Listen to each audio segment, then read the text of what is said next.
আসসালামু আলাইকুম। স্থির তড়িৎ অধ্যায় হাইলাইটসের লেকচার 5-এ আপনাকে স্বাগতম। এই লেকচারে আমাদের আলোচ্য বিষয় হচ্ছে ধারকে সঞ্চিত শক্তি। খুব ইম্পর্টেন্ট, ইন্টারেস্টিং এবং ছোট্ট একটা টপিক। শুরু করা যাক। সঞ্চিত শক্তি। ধারক কি করে? তড়িৎ শক্তি সঞ্চয় করে। কি হিসেবে? আধান হিসেবে বা চার্জ হিসেবে। এখন প্রশ্ন হলো, একটা ধারকের মধ্যে আমি একটা নির্দিষ্ট পরিমাণ আধান জমা রাখলাম, ফলে এর মধ্যে কতটুকু শক্তি জমা হলো? শক্তি তো আমি দেখতে পাবো না। কিভাবে সেটা হিসাব করব? সেটা হিসাব করার টেকনিক হচ্ছে, আমরা জানি কাজ এবং শক্তি একই জিনিস। কোনো একটা ধারকে আধান জমা করার জন্য আমাকে যে পরিমাণ কাজ করতে হলো, সেই কাজের পরিমাণটাই ধারকে সঞ্চিত শক্তির সমান। তাই সঞ্চিত শক্তির এইরকম একটা সংজ্ঞা লেখা আছে, কোনো ধারকে আধান জমা করতে যে পরিমাণ কাজ সম্পাদন করতে হয় তাই ধারকে সঞ্চিত শক্তি। অর্থাৎ ধারকের সঞ্চিত শক্তিকে যদি আমি ইউ দ্বারা প্রকাশ করি, ইউ এর মান হবে আধান জমা করতে আমার কৃতকাজের সমান। ওকে, কৃতকাজ আমি কিভাবে হিসাব করব? এই যে এখানে আধানের সাপেক্ষে বিভবের যদি যোগজীকরণ করি 0 থেকে কিউ সীমানার মধ্যে, তাহলে আমি টোটাল কৃতকাজ পাবো। ওটাই হচ্ছে গিয়ে সঞ্চিত শক্তি। যোগজীকরণের হিসাবটা আপনারা আপাতত না জানলেও চলবে। তাহলে এই ইন্টিগ্রেশনটা যদি আমরা কমপ্লিট করি, তাহলে সঞ্চিত শক্তির এই রকম একটা ভ্যালু পাবো। অর্থাৎ সঞ্চিত শক্তি U is equals to half Q square by C. Q হচ্ছে কি পরিমাণ আধান সঞ্চিত হইল সেটা, আর সি হচ্ছে ওই ধারকের ধারকত্ব। এখন আমরা এই রকম কিছু রিলেশন জানি যে C is equals to Q by V. তাহলে এখানে যদি আমি সি এর এই মানটা এখানে বসায় দিই, তাহলে সঞ্চিত শক্তির অন্য আরেকটা ফর্মুলা আসবে। অথবা এখান থেকে আমি বের করতে পারি Q is equals to C V. Q এর এই মানটা যদি এখানে বসায় দিই, তাহলে অন্য আরেকটা ফর্মুলা আসবে। তাই সেগুলো দেখতে কীরকম হবে? এই যে এরকম একটা, এরকম একটা। অর্থাৎ সঞ্চিত শক্তি বের করার আমরা 3 ধরনের ফর্মুলা পাইলাম। যখন যেই রাশিটার মান জানা থাকবে, সেইটা ব্যবহার করেই আমরা সঞ্চিত শক্তি বের করতে পারবো। ওকে, তাহলে এখন আমরা সঞ্চিত শক্তি এই ফর্মুলাগুলো ইউজ করে কিছু ম্যাথ করি। এটা ম্যাথ দেখেন কি বলছে। 4 মাইক্রোফ্যারাড এর একটি খরিত ধারককে আহিত করার ফলে এতে 2 ভোল্ট বিভব সৃষ্টি হয়। কি পরিমাণ তড়িৎ শক্তি এতে সঞ্চিত হলো? খরিত ধারক মানে যে ধারকের মধ্যে কোনো চার্জ নাই, একদম ফাঁকা।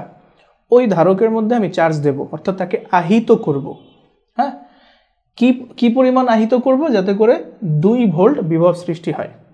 তো এতে করে কিছু চার্জ তার মধ্যে ঢুকলো, এর ফলে তার মধ্যে কি পরিমাণ শক্তি সঞ্চিত হলো সেটা আপনাকে বের করতে বলছে। তাহলে খেয়াল করেন, আমরা জানি সঞ্চিত শক্তির 3টা ফর্মুলা আছে। তার মধ্য থেকে আমরা কোনটা চুজ করব? খেয়াল করেন, এখানে ধারকত্ব দেওয়া আছে, এখানে ভোল্টেজ দেওয়া আছে। তাহলে আমরা সঞ্চিত শক্তির এই ফর্মুলাটা লিখতে পারি, half C V square. C এর মানটা কত আছে? 4 মাইক্রোফ্যারাড। মাইক্রো বলতে 10 টু দি পাওয়ার -6 এভাবে লিখতে হবে। ভোল্টেজ আছে 2 ভোল্ট, তার স্কয়ার। তাহলে এখানে আমাদের কত আসবে? 2 4 8 into 10 to the power -6 joule. এটাই অ্যান্সার। অর্থাৎ ওই ধারকের মধ্যে টোটাল এত জুল শক্তি সঞ্চিত হয়েছে। আরেকটা ম্যাথ দেখি কি বলছে। 2 মাইক্রোফ্যারাড এর একটি ধারকে 1 জুল শক্তি সঞ্চয় করার জন্য এতে কতটি ইলেকট্রন প্রবেশ করাতে হবে? ওকে, একটা ধারকের মধ্যে আপনি টোটাল 1 জুল শক্তি সঞ্চয় করবেন, এর জন্য ওর মধ্যে কয়টা ইলেকট্রন ঢুকতে হবে সেটা হিসাব করতে বলছে। তাহলে আমরা সঞ্চিত শক্তির একটা ফর্মুলা এখানে দেব। কোনটা? শক্তির মান তো দেওয়া আছে, ধারকত্ব দেওয়া আছে, ইলেকট্রন সংখ্যা গুনতে হবে। ওকে, তাহলে half Q square by C, এই ফর্মুলাটা আপনি দিবেন। ওকে, কেন? কারণ ধারকত্ব দেওয়া আছে এবং এখান থেকে আমি চার্জের মান বের করব। চার্জের মান বের করলেই সেখান থেকে আমি ইলেকট্রনের সংখ্যাটা পাবো। ওকে, তাহলে এখান থেকে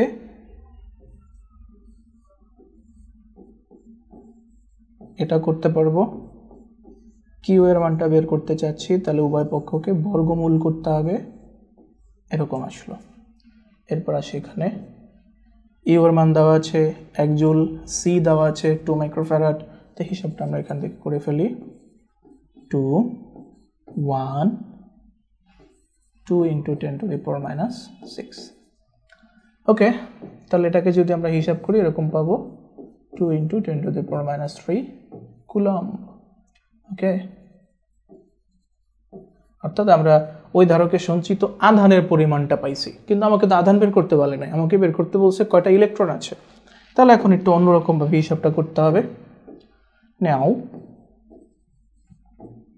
আমরা এইরকম একটা রিলেশন দেখেছিলাম, Q = NE, অর্থাৎ সঞ্চিত মোট আধান ইলেকট্রনের সংখ্যা এবং ইলেকট্রনের চার্জের গুণফলের সমান। তাহলে এখান থেকে যদি আমি N এর মান বের করতে চাই, চার্জের মানকে ইলেকট্রনের চার্জ দিয়ে ভাগ করতে হবে। আমরা Q কে কত পেয়েছি, 2 × 10⁻³ আর ইলেকট্রনের চার্জ হচ্ছে 1.6 10⁻⁹। তাহলে এটাকে যদি আপনি এখন ক্যালকুলেট করেন 1.25 10⁻16 এইটা পাবেন। অর্থাৎ ওই ধারকে 1 জুল শক্তি সঞ্চয় করার জন্য আমার টোটাল এতটি ইলেকট্রন ধারকের মধ্যে দিতে হবে, এই অ্যান্সার। ওকে, সহজ ম্যাথ। আরেকটা ম্যাথ দেখি। একটি সমান্তরাল পাত ধারকের একটি পাতে 1 মোল ইলেকট্রন এবং অপর পাতে সমপরিমাণ প্রোটন অবস্থিত থাকার ফলে ধারকে 5 কিলোজুল শক্তি সঞ্চিত হয়। পাত দুটির মাঝে বিভব পার্থক্য হিসাব করো। খেয়াল করেন, এই প্রশ্নে আপনাকে সামান্য কনফিউজড করার চেষ্টা করা হয়েছে। একটা পাতে 1 মোল ইলেকট্রন সঞ্চিত হয়েছে, এখান থেকে কিন্তু আপনি ওই পাতে সঞ্চিত আধানের মানটা পাবেন। এরপর বলছে অপর পাতে সমপরিমাণ প্রোটন অবস্থিত। আমরা তো এটা জানি যে সমান্তরাল পাত ধারকের 2 পাতে বিপরীতধর্মী 2টা চার্জ সঞ্চিত হবে। তাহলে এক পাতে যদি ইলেকট্রন সঞ্চিত হয়, অপর পাতে অবশ্যই প্রোটন সঞ্চিত হবে। সেটা যদি আলাদা করে বলে দেয়, তখন আপনার মধ্যে এরকম একটা চিন্তা আসতে পারে যে এই পাতে প্লাস চার্জ, এই পাতে সমান পরিমাণ মাইনাস চার্জ, তাহলে 2টা মিলে তো আসলে কোনো চার্জই জমা হয় নাই, একটা আরেকটাকে ক্যান্সেল করে ফেলছে। না, এরকম হইলে তো সঞ্চিত আধান কখনোই হবে না, ধারকই হইল না। ধারক যেহেতু অবশ্যই মাঝখানে একটা অন্তরক পদার্থ আছে, এই পাত থেকে তো ওই পাতে ইলেকট্রন যেতে পারবে না, নিউট্রাল কিভাবে হবে? তাহলে অবশ্যই এটা ধারক অবস্থায় আছে, যেহেতু অবশ্যই 2টা সেপারেট চার্জ আছে। তো এখানে কনফিউজড হওয়ার কিছু নাই, আপনি যে কোনো এক পাতের চার্জটাই এখানে কাউন্ট করবেন। তাহলে এখানে আপনাকে চার্জের পরিমাণ কত বলে দিছে, Q = 1 মোল ইলেকট্রন। 1 মোল ইলেকট্রন বলতে অ্যাভোগাড্রো সংখ্যা দিয়ে ইলেকট্রনের চার্জকে গুণ করে দিবেন। 1 মোল মানে কি 6.023 10⁻23টা। তো ওই সংখ্যাটা দিয়ে একটা ইলেকট্রনের চার্জকে গুণ করে দিলে আপনি টোটাল সঞ্চিত আধানটা এখান থেকে পাবেন। ওকে, এখন এটা কি আপনার মুখস্থ লেখা? এটা কিন্তু আপনার মুখস্থ আছে। এই চার্জের মানটা কত জানেন? 96,500 কুলম্ব। মনে আছে? 1 মোল ইলেকট্রনের চার্জই কিন্তু এটা। এই চার্জের মানটাই কিন্তু 1 ফ্যারাডে, ফ্যারাড না ফ্যারাডে। ওকে, তো কিউ এর মান পাইছে, শক্তির মান বলে দিয়েছে 5 কিলো জুল। তাহলে 5 × 10⁻³ জুল। বিভব পার্থক্য বের করতে বলছে, V = what? ওকে, তাহলে এখন আমাদের প্রয়োজনীয় ফর্মুলা লিখব। আমরা জানি সঞ্চিত শক্তি U = ½ VQ, এরকম একটা মান কিন্তু আমাদের জানা আছে। তাহলে এখান থেকে V বের করতে বলছে, কি আসবে? 2U / Q। U কত আছে? 5 × 10⁻³ ডিভাইডেড বাই Q কত পেয়েছে? 96,500 কুলম্ব। তাহলে এখন আপনি এটা যদি ক্যালকুলেটরে বসায় দেন, আপনি টোটালের উপর একটা অ্যান্সার পেয়ে যাবেন। আমার অ্যান্সারটা মনে নাই, আপনারা এটা করে ফেলবেন। এত ভোল্ট, এটাই অ্যান্সার। তাহলে পাত দুইটার মাঝখানে এতটুকু বিভব পার্থক্য সৃষ্টি হবে। Simple math.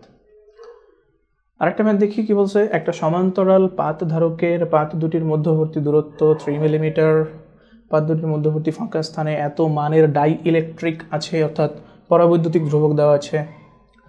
এদের মাঝে 20 ভোল্ট বিভব পার্থক্য সৃষ্টি হলে ধারকের শক্তি ঘনত্ব কত? খেয়াল করবেন, শক্তি নির্ণয় করতে বলে নাই, শক্তি ঘনত্ব বের করতে বলছে। শক্তি ঘনত্ব জিনিসটা কি? শক্তি ঘনত্ব এটাকে ছোট হাতের ইউ দিয়ে প্রকাশ করা হয়। এটা বের করার সিস্টেম হচ্ছে সঞ্চিত টোটাল শক্তিকে ধারকের আয়তন দিয়ে ভাগ করতে হবে।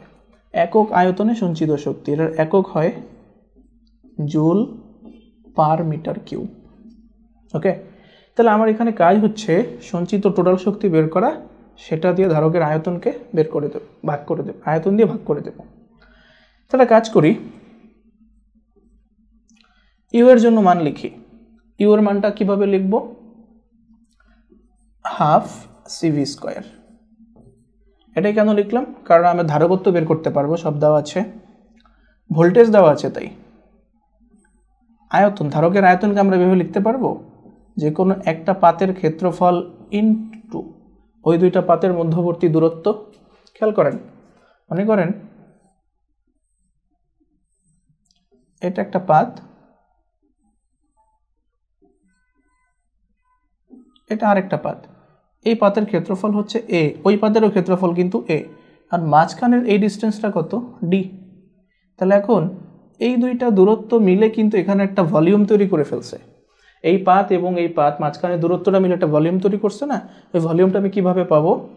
এই তলের ক্ষেত্রফলের সঙ্গে এই দূরত্বটাকে গুণ করে দিলে দৈর্ঘ্য গুণ প্রস্থ গুণ উচ্চতা, আমি টোটাল ভলিউমটা পেয়ে যাব। এই কারণে আমরা আয়তনকে কিভাবে লিখছি? ক্ষেত্রফল ইনটু পাত দুইটার মধ্যবর্তী দূরত্ব। ওকে, তাহলে এখন হাফ লিখলাম। সি এর জন্য ফর্মুলা লিখি। সি এর ফর্মুলা কি? Epsilon naught K A by D. এখানে ছিল ভি স্কোয়ার, আর নিচে আছে কি? এ ইন্টু ডি। ওকে, তাহলে এখন দেখেন এই এ এবং এ কিন্তু কাটা যাবে, এই ডি এবং এই ডি গুণ হয়ে স্কোয়ার হয়ে যাবে। ওকে, তাহলে আমাদের লাস্ট লাইনটা কি দাঁড়ায়?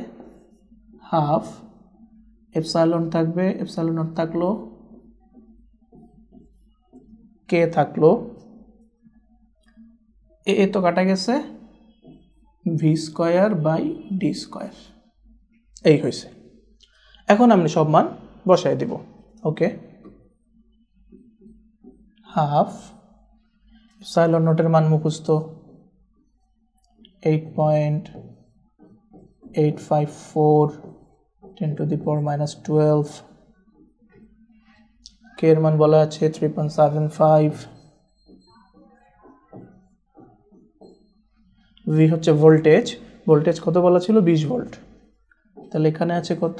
20 এর স্কোয়ার, নিচে আছে দূরত্ব ডি, ডি কত? 3 মিলিমিটার ছিল, ওইটার আবার স্কোয়ার হবে, 3 into 10 to the power minus 3 এটার স্কোয়ার। তাহলে এখন আপনি এটাকে যদি একটু ক্যালকুলেট করেন একটা অ্যান্সার আপনি পেয়ে যাবেন। এককটা কি হবে? এত জুল পার মিটার কিউব, অর্থাৎ ওই ধারকের শক্তি ঘনত্ব এত, অর্থাৎ প্রতি মিটার কিউবে কত জুল শক্তি সঞ্চিত হয়েছে সেটা আমরা এখান থেকে পেয়ে যাব। ওকে, এই তো ধারকের সঞ্চিত শক্তির তিনটা ফর্মুলা, তিনটা ফর্মুলার মধ্যে যেভাবে ভ্যারিয়েশন আনা সম্ভব এভাবে ম্যাথগুলো থাকে, কোনো প্যাচ নাই। ঠিক আছে, তাহলে আপনাদের হোমওয়ার্ক হলো এই বইয়ের উদাহরণ এবং অনুশীলনী খুঁজে এই টাইপের যে ম্যাথগুলো আছে এগুলো নিজ দায়িত্বে করে ফেলবেন। এটার মধ্যে তেমন কোনো ঝামেলা নেই, সুতরাং সহজেই আপনি এই টপিকটাকে কভার করতে পারবেন। ওকে, তাহলে পরবর্তী ক্লাসের আমন্ত্রণ জানিয়ে আজকের ক্লাস এখানেই শেষ করছি। ধন্যবাদ সবাইকে।